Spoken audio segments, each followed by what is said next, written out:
saya Nisa Dewi dan saya didampingi oleh rekan saya. Saya Irfan Anwar Fauzan. Oke, hari ini kami sebagai MC dan moderator yang akan menemani Ibu dan Bapak semua dalam acara Cognoscenti Webinar dengan tema digitalisasi proses bisnis dan standar operasional prosedur. Sebelumnya saya mewakili Cognoscenti Consulting Group atau biasa kita kenal dengan nama CCG mengucapkan terima kasih banyak kepada Bapak dan Ibu sekalian karena sudah berpartisipasi dalam acara Cognoscenti Webinar pada siang hari ini. Nah, sebagai informasi tambahan, Cognoscenti Webinar adalah kegiatan seminar yang dilakukan secara online untuk membahas topik-topik terkait manajemen organisasi. Nah, Cognoscenti Webinar ini akan dilaksanakan setiap bulannya dan akan dilaksanakan secara gratis dan dibuka untuk umum. Nah, bagi Bapak Ibu, maka jangan lupa ya dicatat setiap bulan untuk ikut agenda Cognoscenti Webinar kita. Biar makin menarik temanya ya kan ya. Oke, Irfan mungkin sebelum kita melanjutkan nih kita sapa-sapa dulu ya peserta kita ya Irfan ya. Oh iya boleh nih biar lebih dekat ya, lebih kenal juga. Iya benar. Oh ini ada Bu Nurina, ini salah satu klien kita nih Van dari BTKE. Halo Ibu Nurina. Halo Mbak, apa kabar? Halo Bu Baik. Nurina. Halo Mas, salam kenal. Salam kenal Ibu. Sehat Selamat Ibu? datang. Alhamdulillah sehat. Oke. Lama gak ketemu nih. Halo Ibu. Oke, ada siapa Iya. lagi nih Van? Oke, selanjutnya ada siapa ya? Oh, ada Pak Martin Anggiat ini, salah satu klien kita juga. Selamat siang Pak Martin. Jadi komisi yudisial ya. Iya, dari Komisi Yudisial. Selamat siang Pak Martin. Sehat Pak Martin? Sehat, Pak. Oke, Oke, baik. mungkin satu lagi kali ya Van ya. Boleh Ini kan ada bisa? dari Pak Hari Susanto nih dari BPSDM. Halo. Ya, Halo Pak Ari. Assalamualaikum. Salam Waalaikumsalam. kenal, Anissa, Pak Irfan. Selamat Halo Salam Pak Ibu kenal semuanya. Oke, nah selain webinar Rifan ya, Cognoscenti juga menyelenggarakan bimbingan teknis publik. Seperti yang bisa Bapak Ibu lihat di layar, bimbingan teknis adalah suatu kegiatan pelatihan yang dilakukan secara offline untuk membahas topik-topik terkait kebutuhan manajemen organisasi, khususnya organisasi pemerintah, baik itu kementerian, lembaga, ataupun pemerintah daerah yang diselenggarakan oleh CCG. Nah, kegiatan BIMTEK ini dapat disesuaikan dengan permintaan dan kebutuhan instansi Bapak dan Ibu. Nah, dalam waktu dekat ini nih, BIMTEK akan diselenggarakan tanggal 3 sampai 5 Oktober di Kota Bandung. Jadi, bagi Bapak Ibu yang berminat, dapat segera mendaftarkan di link yang sudah disebarkan oleh panitia di kolom chat Zoom atau bisa menghubungi di website kami di www.ccg.co.id atau bisa menghubungi kontak person yang tertera. Jadi sebentar lagi ya, Van ya. Iya, Jadi betul sekali. bisa segera mendaftar. Ya, jangan lupa ya Bapak Ibu yang memang berminat untuk mengikuti BIMTEK Publik kami untuk segera mendaftar. Karena kuotanya juga terbatas ya, Kak Nisa. Iya, tadi Oke. yang di awal-awal sudah di slideshow ya tentang kegiatan BIMTEK kita ya, Van. Betul sekali. Nah, seperti pepatah tak kenal maka tak sayang, maka itu kami dari CCG juga ingin memperkenalkan diri dulu ya, Kak Nisa ya. Ya. CCG atau biasa dikenal dengan nama Cognoscenti Consulting Group adalah sebuah lembaga konsultan manajemen yang telah berpartisipasi secara aktif dalam pengembangan dan penerapan praktik manajemen. Nah, klien kami itu juga beragam, pemerintah, swasta, hingga juga BUMN. Oh ya, sebagai informasi tambahan juga, CCG sendiri didukung oleh sekelompok konsultan profesional lulusan Strata 2 atau S2 dari berbagai universitas yang ada di Indonesia maupun di luar negeri. Dan CCG sendiri juga sudah berpengalaman mendampingi lebih dari 100 proyek dalam 15 tahun terakhir. Nah, dalam melakukan pendampingan lembaga ataupun instansi pemerintah, CCG menggunakan pendekatan filosofis, teoritis, serta benchmarking secondary data. Nah, salah satu metode unggulan kami yaitu adalah pengembangan peta proses bisnis 3 dimensi yang juga metode ini sudah diadopsi oleh Kemenpan RB nomor 19 tahun 2018. Oke, benar banget Irfan. Nah, jadi CCG ini telah banyak membantu lembaga pemerintah daerah, BUMN, dan juga swasta dalam kebutuhan organisasi. Nah, selain pengembangan peta proses bisnis dan SOP nih, kami juga membantu dalam bidang human resource, dalam pengembangan beban kerja pegawai, pengembangan balance scorecard, pengembangan sistem kinerja, dan tentunya nih sesuai topik kita ya, yaitu dalam pengembangan digitalisasi proses bisnis dan SOP. Betul sekali, Kak Nisa. Ya, mungkin kita langsung saja ya, karena sudah jam 2 lewat juga, kita masuk ke acara inti webinar pada siang hari ini. Nah, pada webinar siang hari ini kami sudah mengundang dua pembicara yang sangat luar biasa. Yang pertama ada Bapak Lukas Dani Citra Budi, MSc. Beliau merupakan salah satu senior konsultan di Cognoscenti Consulting Group yang tentunya sudah sangat berpengalaman ya, Kanisa. Iya, Ya. benar banget. Kemudian yang kedua itu ada kami juga berkesempatan untuk mengundang pembicara yang sangat luar biasa dari pihak pemerintah, yaitu ada Bapak Kuarta Adimpara SIKOM. Beliau merupakan Ketua Pokja Kepegawaian dan Tata Laksana pada Pusdiklat Pegawai Kementerian Pendidikan, Kebudayaan, Riset, dan Teknologi. Selamat siang Pak Lukas, selamat siang Pak Kuarta. Selamat siang Mas Irfan, Mbak Halo, Nisa. Pak Lukas, Pak Selamat Kuarta. siang. Oke, selamat siang Pak Kuarta. Halo, Nah, Pak Kuarta. sehat Pak Kuarta? Artis kita ya, Pak. Alhamdulillah. Alhamdulillah Ya, sehat. Ya, jadi nanti Pak Lukas dan Pak Kuarta akan sharing-sharing ya tentang digitalisasi proses bisnis dan juga SOP digital. Oke. ya, Oke, ya. Oke, siap. Oke, Irfan, mungkin kita langsung aja, Irfan, ya, ke acara pertama kita nih. Ada pemaparan dari Pak Lukas. Pak Lukas ini merupakan salah satu senior consultant di Cognoscenti Consulting Group. Nah, Pak Lukas ini merupakan lulusan S2 dari Sheffield Hallam University di bidang bisnis internasional. Nah, sebagai konsultan senior di CCG, Pak Lukas sudah banyak terlibat dalam beberapa proyek pendampingan organisasi di berbagai instansi dan lembaga, baik itu pemerintah maupun swasta dalam pengembangan peta proses bisnis dan SOP, dan juga pastinya digitalisasi proses bisnis dan SOP. Nah, untuk mempersingkat waktu kepada Pak Lukas, kami persilahkan. Baik, terima kasih Mbak Anissa, Mas Irfan. Selamat siang Bapak Ibu semuanya. Terima kasih atas kehadirannya untuk di webinar kali ini. Perkenalkan dulu, nama saya Lukas. Saya salah satu konsultan di Cognoscenti Consulting Group dan sudah menguji kurang lebih hampir 7-8 tahun di sini.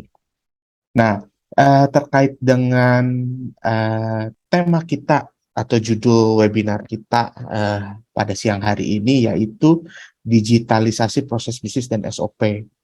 Nah, jadi kita akan coba sharing, sama-sama berbagi tentang bagaimana sih kita melakukan digitalisasi proses bisnis dan SOP di dalam instansi ataupun organisasi di mana Bapak Ibu peserta webinar berada. Baik, saya awali, ini perkenalan saya tadi sudah dijelaskan juga oleh Mbak Anissa. Nama saya Lukas Dani Citra Budi. Saya mengambil S2 saya di Sheffield Hallam University di Inggris dengan jurusan International Business Management. Dan saya di sini udah terlibat dalam berbagai macam proyek, mulai dari terkait proses bisnis, strategic planning, performance management, bagaimana kita menilai kinerja kita, lalu ada beberapa kajian di misalnya Badan Standarisasi Nasional, kemudian di Kementerian SDM, dan sebagainya. Nah, saya awali di tema digitalisasi proses bisnis dan SOP ini dengan kita memahami dulu konsep proses bisnis dan SOP. Mungkin ada berapa Bapak Ibu yang sudah hadir di webinar-webinar kami yang sebelumnya yang membahas tentang proses bisnis dan SOP. Tapi ini saya coba ulang dulu, kita coba remind lagi sebenarnya apa sih konsepnya dari proses bisnis dan SOP ini. Nah, secara peraturan proses bisnis dan SOP itu ada beberapa pedoman yang ataupun undang-undang, peraturan menteri, peraturan presiden yang kita gunakan sebagai acuan pedoman kita untuk menyusun proses bisnis dan SOP.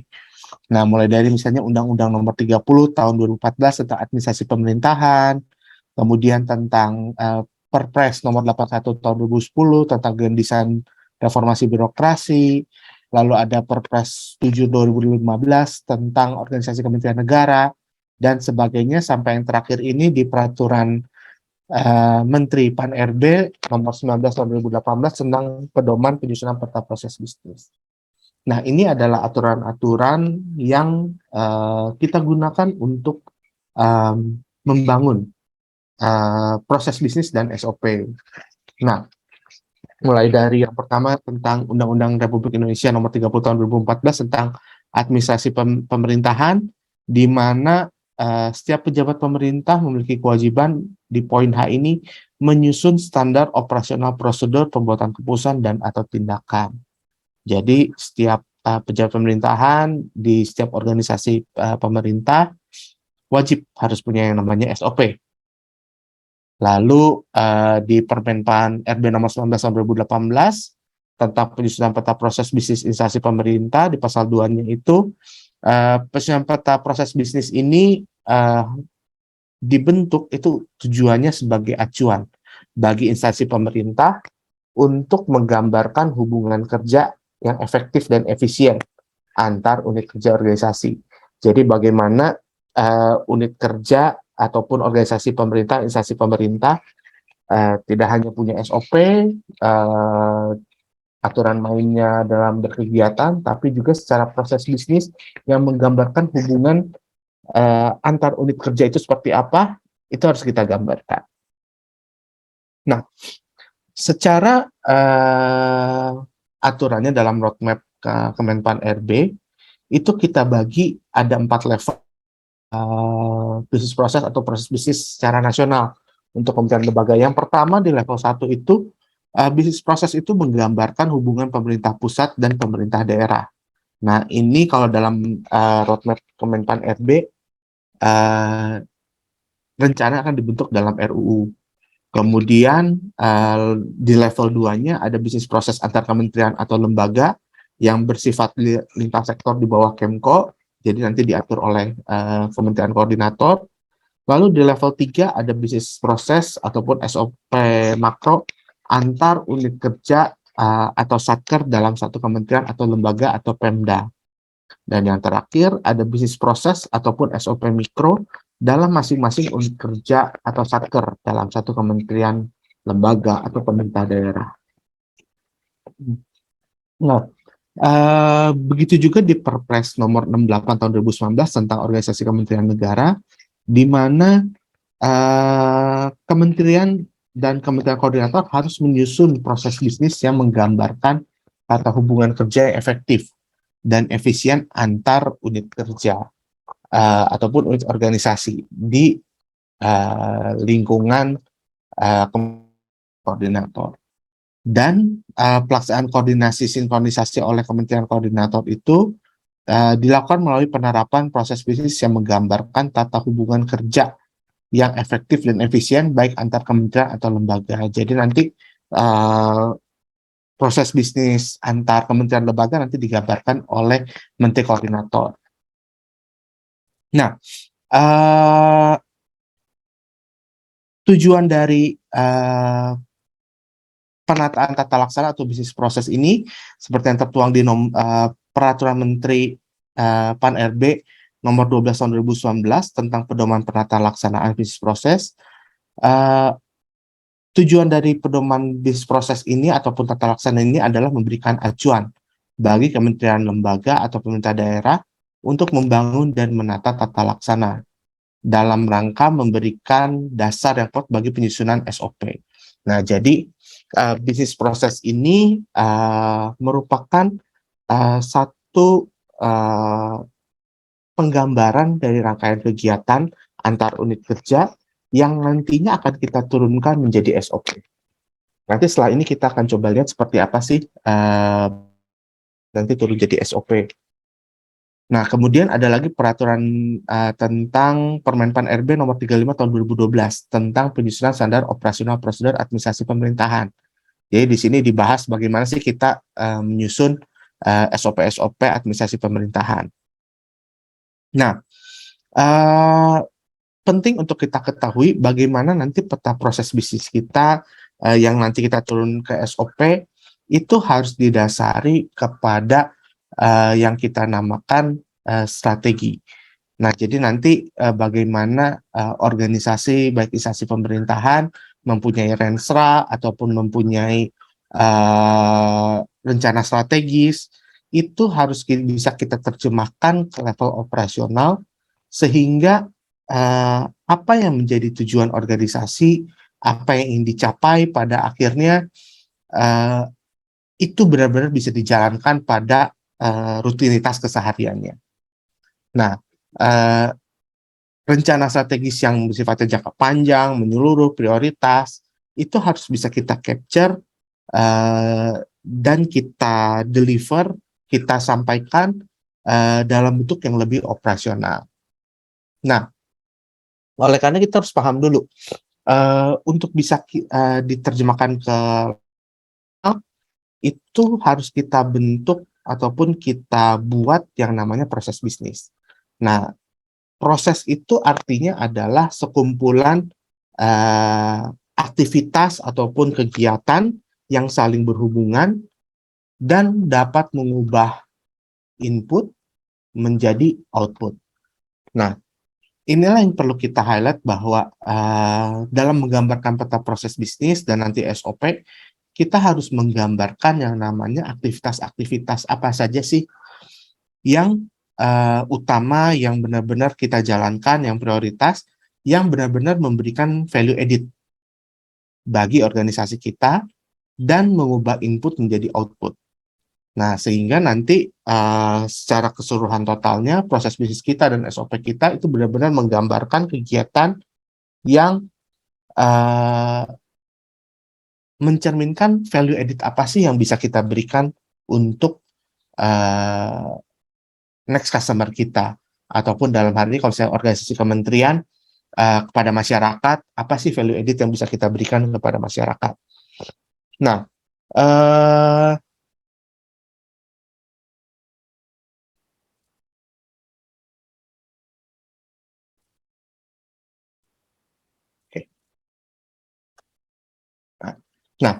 secara susunannya, bagaimana kita menerjemahkan dari bisnis proses sampai ke menjadi SOP. Pertama, ada bisnis proses itu kumpulan dari ataupun rangkaian dari kegiatan-kegiatan yang utama dari organisasi kita. Jadi dalam pemetaan bisnis proses, kita namakan nanti di depan ini peta proses yang isinya folder-folder kegiatan apa aja sih yang ada di dalam organisasi kita, kegiatan-kegiatan utama, kegiatan pendukung ataupun kegiatan sumber daya yang menjadi key dari organisasi kita.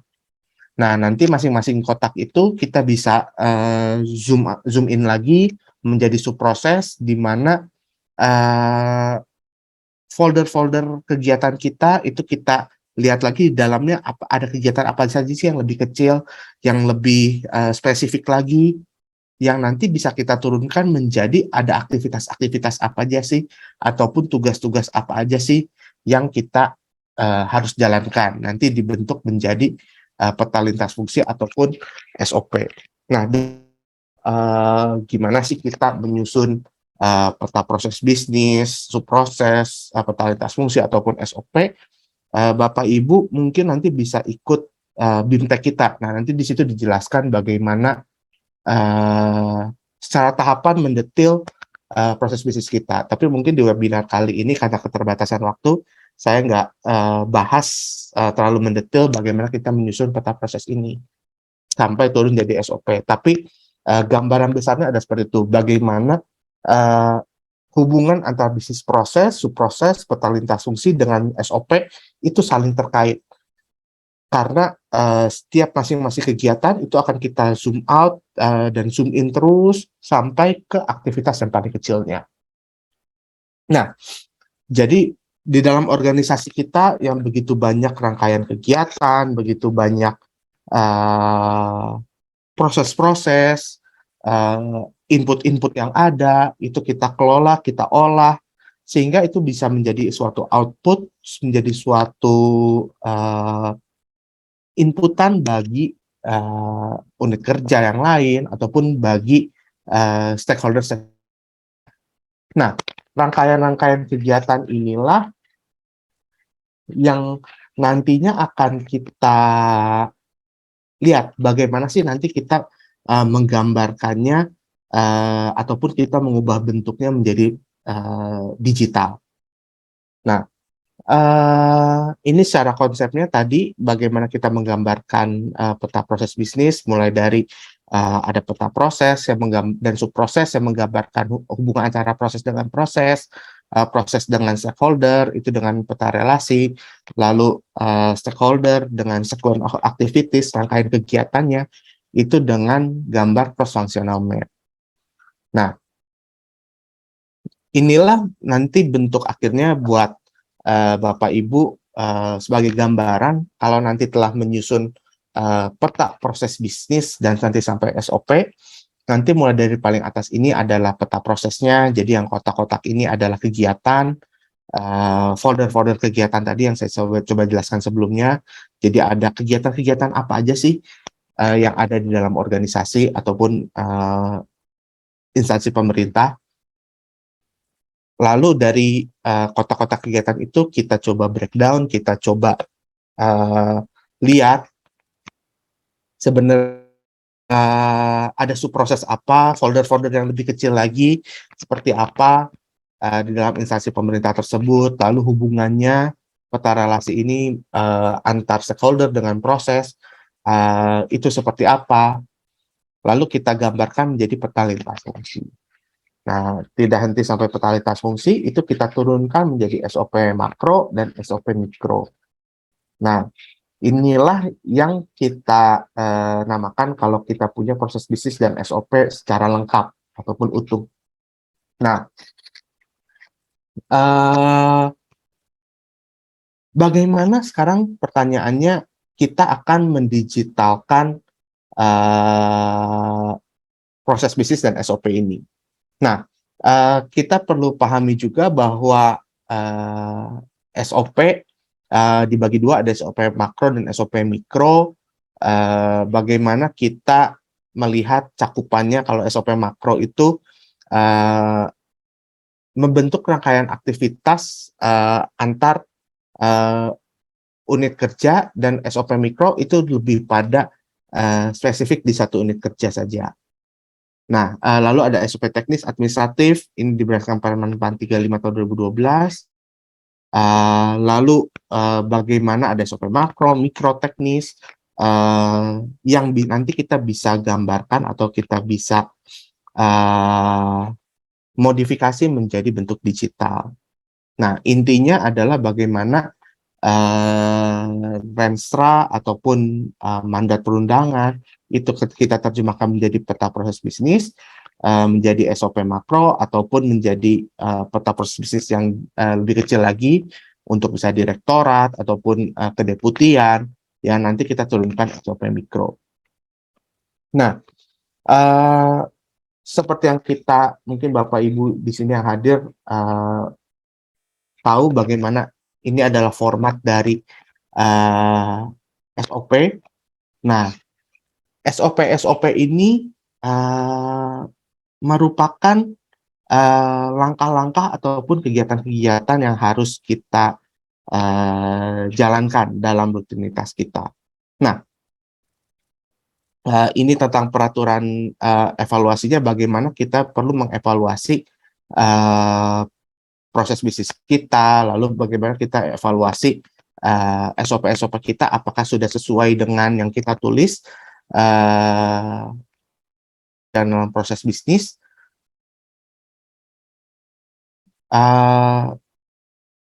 dan di mana Permen RB nomor 14 nomor 2014 peta proses bisnis dan prosedur operasional ataupun SOP itu telah dievaluasi dan disesuaikan dengan perkembangan tuntutan efisiensi dan efektivitas birokrasi. Nah,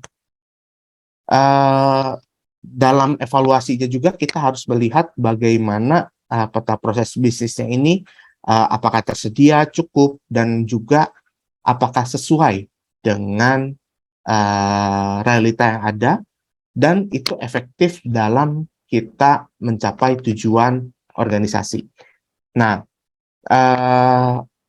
oleh karena itu dalam penerapan proses bisnis nanti kita perlu lihat ada bukti-bukti pelaksanaannya seperti apa.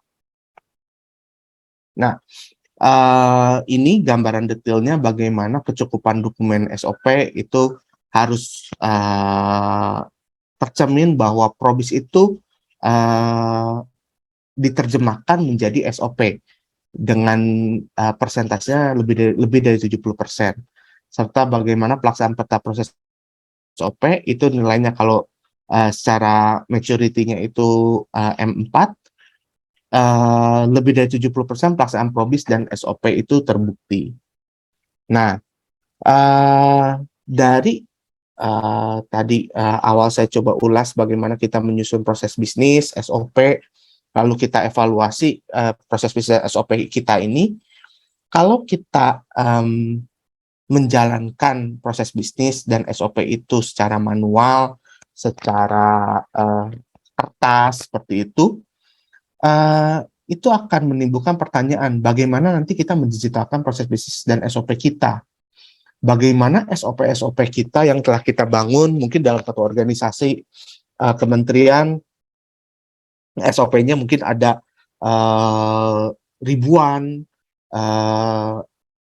atau mungkin bisa ada yang puluhan ribu SOP-nya karena banyak sekali kegiatan-kegiatannya yang kalau nanti kita tangani secara manual itu sangat merepotkan bagi Bapak Ibu. Ini sebagai contoh, misalnya kita punya satu SOP namanya SOP pembelian barang. Nah, bagaimana kalau di organisasi pemerintah, di instansi pemerintah, pembelian kita kan cukup mungkin setahun bisa ada ratusan, bisa ada ribuan pembelian yang kita lakukan.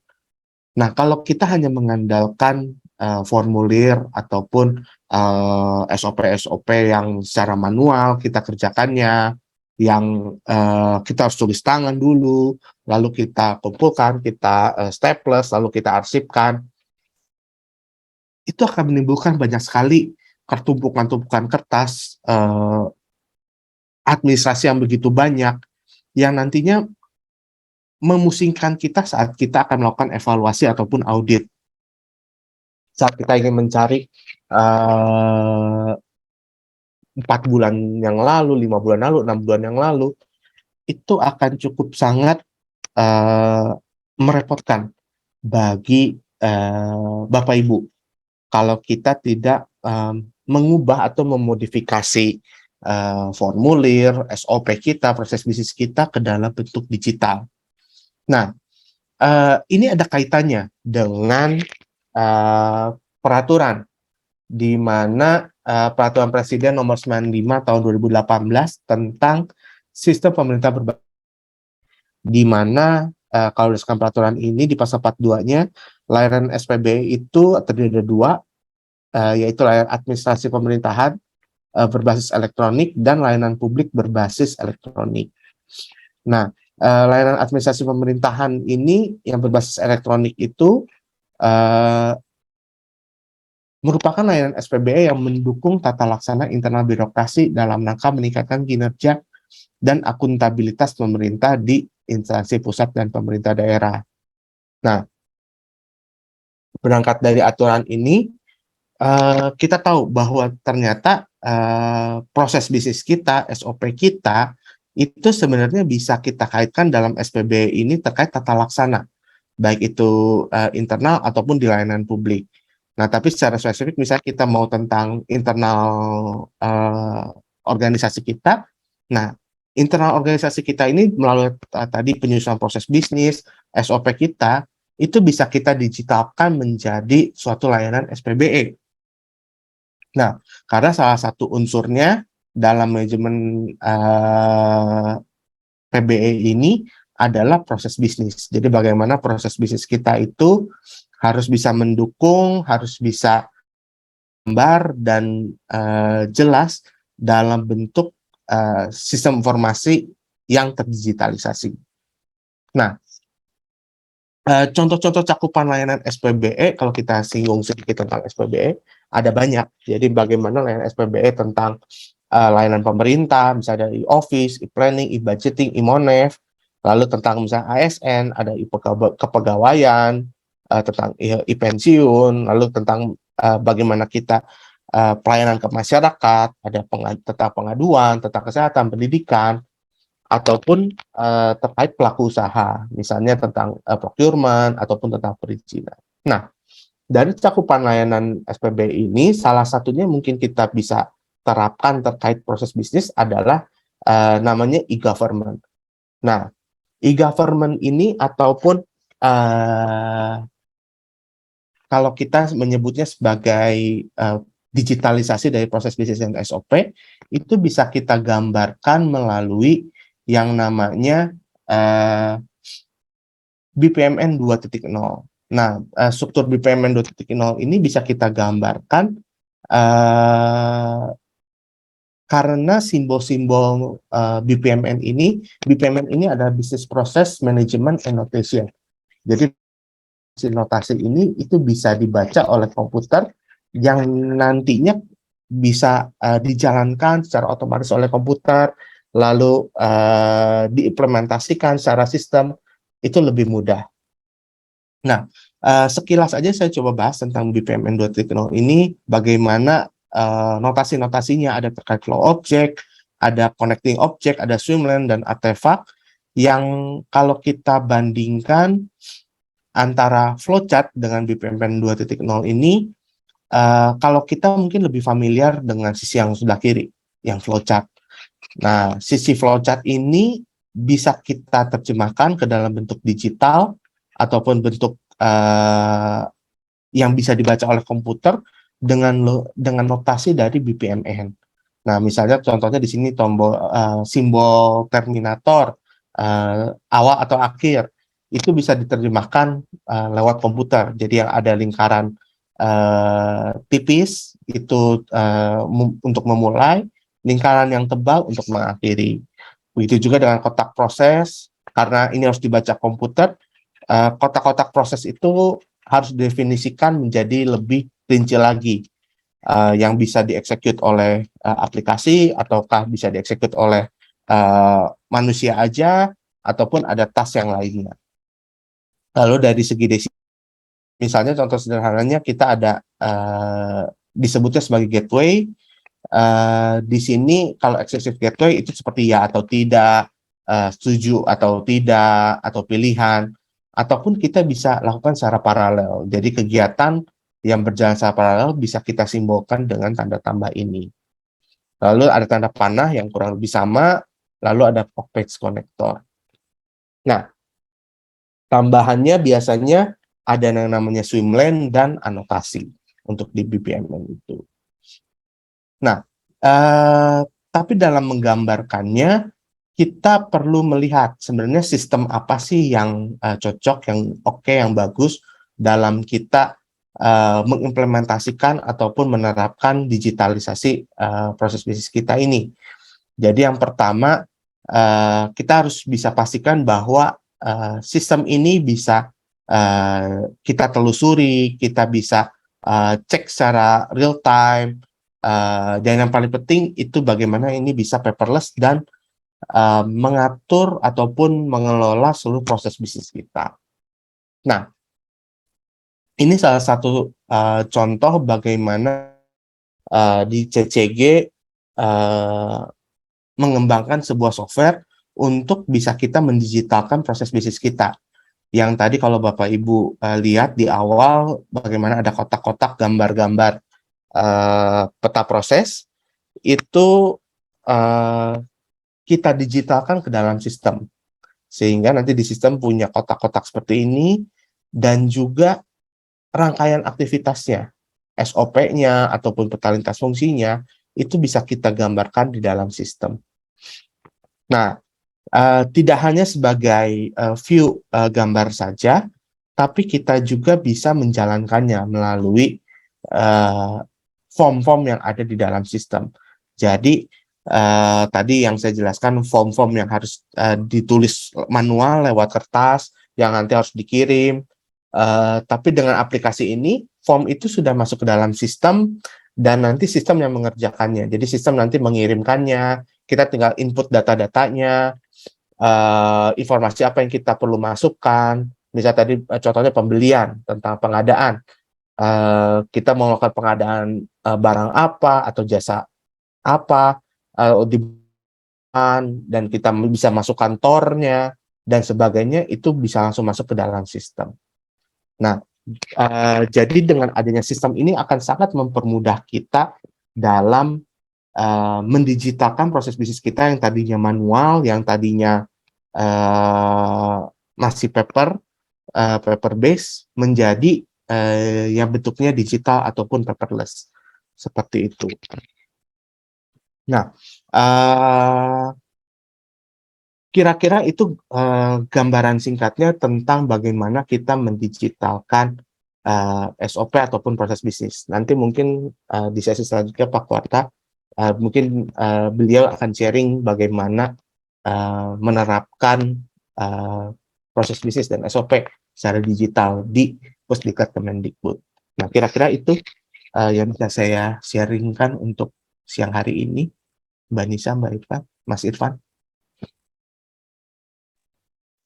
Oke. Baik, terima kasih Pak Lukas atas materi yang sangat luar biasa dan komprehensif sekali ya. Mungkin Bapak dan Ibu sekalian yang memiliki pertanyaan bisa di-keep terlebih dahulu ya, disimpan terlebih dahulu, karena sesi tanya jawab nantinya akan dilaksanakan setelah pemaparan dari materi yang kedua.